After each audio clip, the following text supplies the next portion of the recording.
Galera, beleza? Professor Matheus Gomes, profissional de educação física, profissional de nutrição, trazendo mais uma explicação de uma variação de exercício para vocês. Essa variação de exercício vai trabalhar tanto membros inferiores quanto os superiores. A variação de exercício que eu vou estar demonstrando para vocês seria a gente estar realizando um agachamento no estilo sumô junto com uma remada alta. Então a gente faz um agachamento sumô junto com uma remada alta. Então um exercício, digamos assim, composto, completo.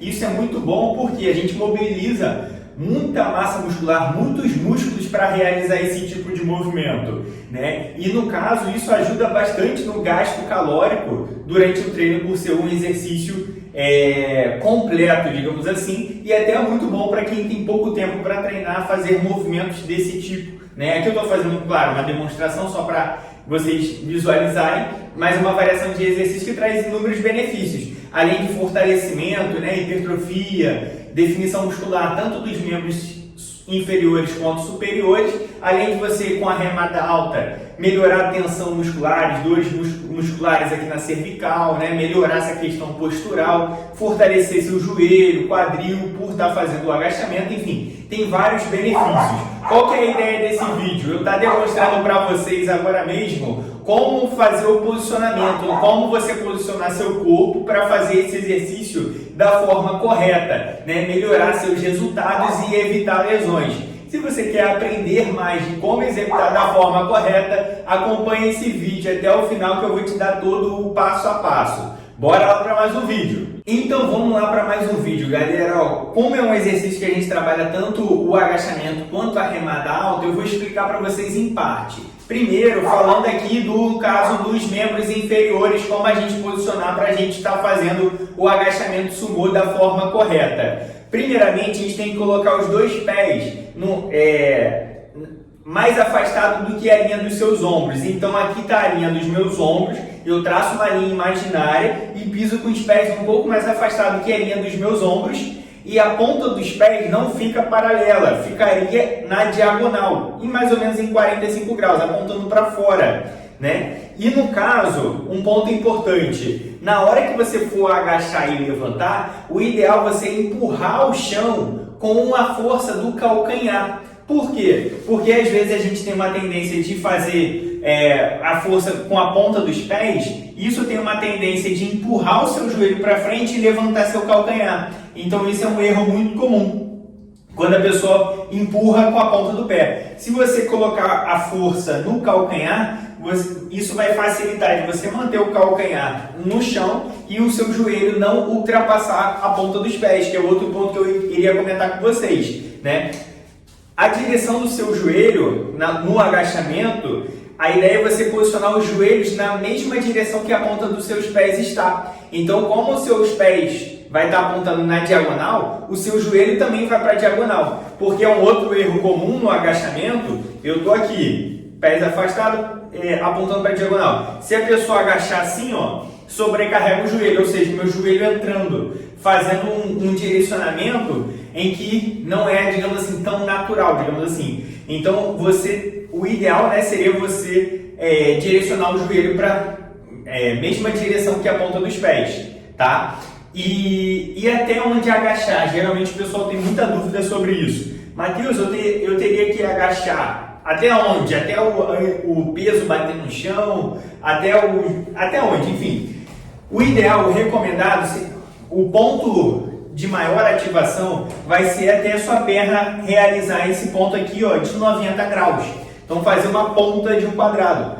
Esse é o ponto que já vai ter uma ótima ativação, né? Claro que algumas pessoas ainda assim, Matheus, quero dar uma ênfase em glúteo, queria agachar abaixo da linha de 90 graus, não tenho lesões, estou bem avançado. Beleza, porque quanto mais agacha, alguns estudos mostram que a gente consegue trabalhar um pouco mais do glúteo, né? Mas é aquilo, acaba podendo forçar um pouco mais sua lombar, seu joelho. Então é mais para pessoas avançadas na minha visão, né? Então aí no caso, com a anilha, por exemplo, como ela tem um tamanho, digamos assim, grande, ela bate no chão. Às vezes para a pessoa agachar um pouco mais a fundo, né? Porque até aqui quando eu agacho e levanto, a relação aqui do meu joelho vai fazer um ângulo de 90 graus. Para eu conseguir mais fundo do que isso, a pessoa teria que pisar em cima de 2 steps, que é aquele bloquinho, né, de borracha ou de plástico. Por isso que muita gente vê na academia o pessoal fazendo, pisando os 2 pés, um em cada step, né? Um pé em cada step, e consegue agachar um pouco mais a fundo realmente para conseguir fazer uma amplitude maior. Mas é aquilo,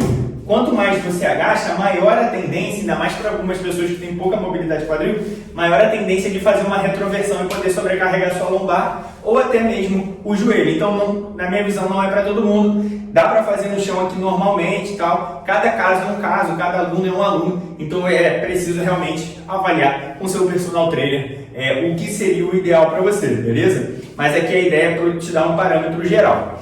Beleza, então em questão do direcionamento do joelho, ok. Até onde você agacha, ok. Até onde você direciona o joelho, ok. A questão do quadril é jogar o quadril para trás, né? Então, como se você fosse, sempre explico isso para os meus alunos, é como se você fosse sentar no banco, né? Então aí no caso você teria que jogar o quadril para trás como se fosse sentar, mas aí no caso não iria sentar de fato, né? Porque a gente estaria fazendo exercício de agachamento, tá? Segundo ponto, subindo aqui, estou falando dos pés e vou subindo aqui nas articulações. Depois em questão da coluna vertebral, sempre manter a coluna reta, né? Para manter as curvaturas naturais da coluna, né? Para não sobrecarregar. Mas aí sempre algumas pessoas confundem isso. Matheus, então eu tenho que manter a coluna reta, então eu agacho com a coluna reta, tipo, na vertical? Não necessariamente. O que eu digo para os alunos? A ideia seria manter a coluna reta, mas ela em si reta, mas não ela na vertical. Por quê? Geralmente quando a gente faz o agachamento, a coluna vai se manter reta, mas ela na diagonal, né? Então, por exemplo, não dá para eu agachar reto sem não jogar meu joelho para frente. E o que eu comentei com vocês, né? O joelho, o ideal é não ultrapassar a ponta dos pés, né? Porque senão é sinal que você está jogando muito seu joelho para frente e jogando pouco seu quadril para trás. Então, no caso, a coluna é reta, mas não de fato reta para ir na vertical. A ideia é você manter ela reta, mas ela vai ter que naturalmente inclinar para frente para manter um ponto de equilíbrio, para você conseguir agachar. Se eu fosse não ultrapassar o joelho da ponta dos pés e agachar com a coluna reta, eu vou cair para trás. Então, por isso que a gente tem uma tendência de inclinar o corpo um pouco para frente, mas sempre mantendo a coluna reta, porque não pode fazer agachando com a coluna torta assim, né? Então aí sobrecarrega a lombar. Então, peitoral estufado, né? É sempre importante você estar com esse peitoral estufado para ajudar a manter sua coluna toda retinha. E de preferência, até para você manter essa questão do equilíbrio certinha, você olhar sempre na linha do horizonte, você manter a cervical alinhada. Evitar de ficar fazendo exercício com o pescoço torto para cima, para baixo, olhando para o alto, enfim. Sempre manter o olhar na linha do horizonte ali para também te ajudar na estabilização do seu corpo, manter um bom equilíbrio,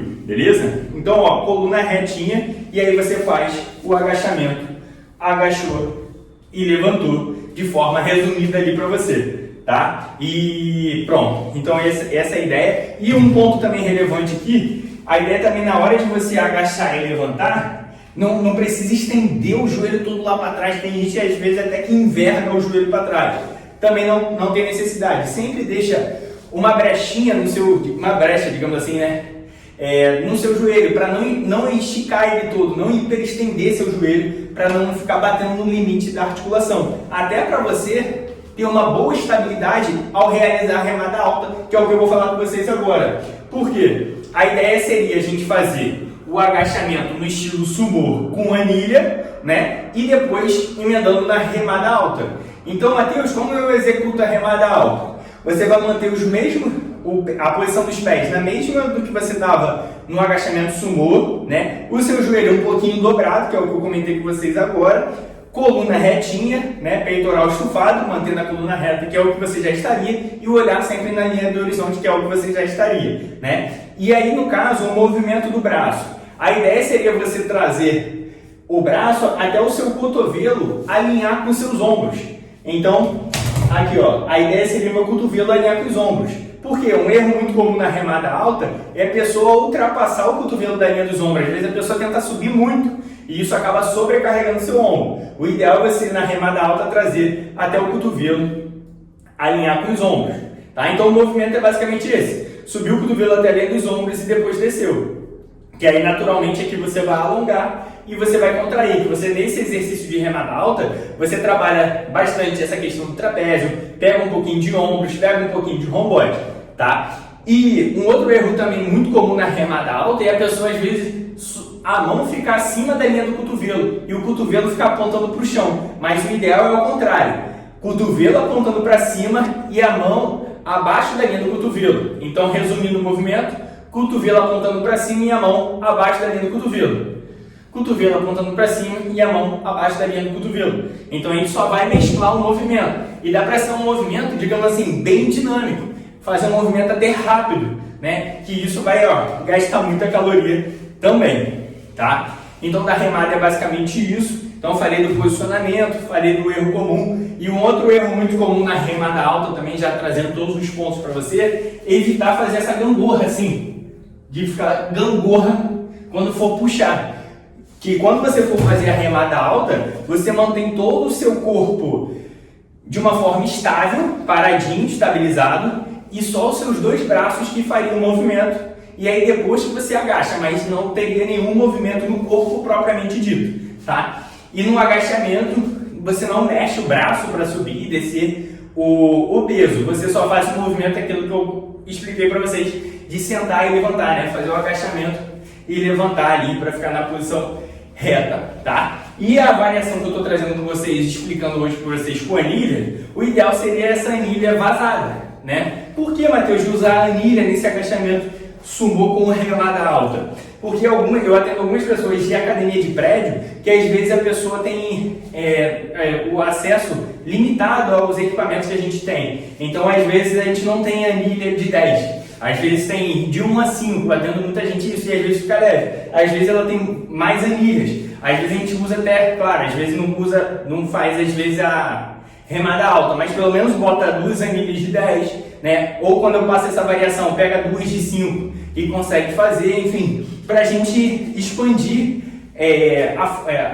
a mente, digamos assim, né, de exercícios diferentes que a gente consegue fazer até na hora da academia. Poxa, lá só tem 2 torres de halteres de 1 ao 10 e o peso que eu queria está sendo utilizado. Eu queria 2 halteres de 5. Pega uma anilha de 10 e você consegue fazer. Não precisa esperar a pessoa liberar 2 halteres de 5 para você conseguir fazer essa variação de exercício de agachamento sumô com remada alta. Então você já sabia, não, eu já vi o vídeo lá do Matheus que eu sei que eu consigo pegar uma anilha de 10 e estar fazendo o mesmo movimento. Então essa é a ideia, você até tornar algo mais dinâmico, você está mais antenado do que você pode substituir no momento de academia cheia. Então esse também é um outro benefício. Então mais um vídeo para vocês. Se vocês curtiram esse conteúdo, deixa aquele like, compartilha com seu amigo, com sua amiga, para também ajudar nos treinos dele. Se inscreva no canal para acompanhar todos os vídeos. Professor Matheus Gomes, até o próximo vídeo.